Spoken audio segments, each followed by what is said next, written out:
in as we get into later today and into tomorrow. But today, let's talk temperatures. I mean, we're talking about record cold air that's filling in behind this. Temperatures that are going to be about 40 to 50 degrees below normal for this time of the year. So yeah, it's definitely going to be a shock to the system for sure. Today, potential record highs dotting the landscape all across the Rockies, Intermountain West. As we take a look, let's take a tour. Missoula, your record, previous record at least, 29 degrees. We're going to beat that by a few degrees. 26 is the forecast. Boise, you could tie your record. Casper, 13 degrees is your previous record. We're forecasting 9 degrees, and Denver getting pretty darn close, actually beating yours with your forecast of 19 degrees. And tomorrow, not much better. I mean, as far as the low temperatures, when you wake up in the morning, I mean, this is just the air temperature. We're not even taking into account the wind that could be picking up as well. Any kind of breeze, that wind chill value, these numbers plummet, right? Tomorrow morning, you'll be waking up to 11 degrees in Salt Lake City. That'll definitely break the record of 616. Cheyenne, you could be tying your previous record low.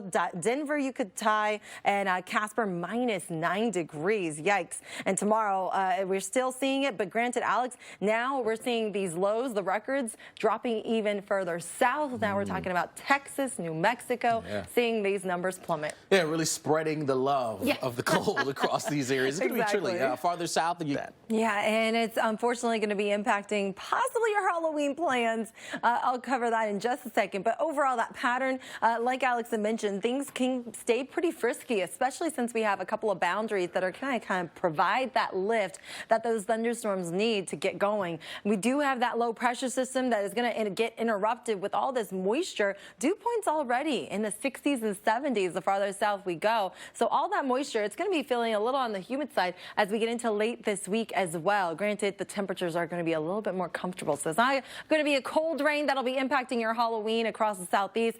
It'll be a fairly mild rain, but the dangerous part of it is the fact that we have thunderstorms embedded in here. So the thunderstorm threat kicks off once again into Wednesday as everything starts shifting east. We do have that solid chance of thunderstorms even during the day on Thursday. Now, the big question is, when do those storms depart a good chunk of the southeast as we get into the afternoon and evening hours? Now, as we get closer to the coast, you can kind of bet on having some thunderstorms impact your Thursday evening, Halloween evening plans.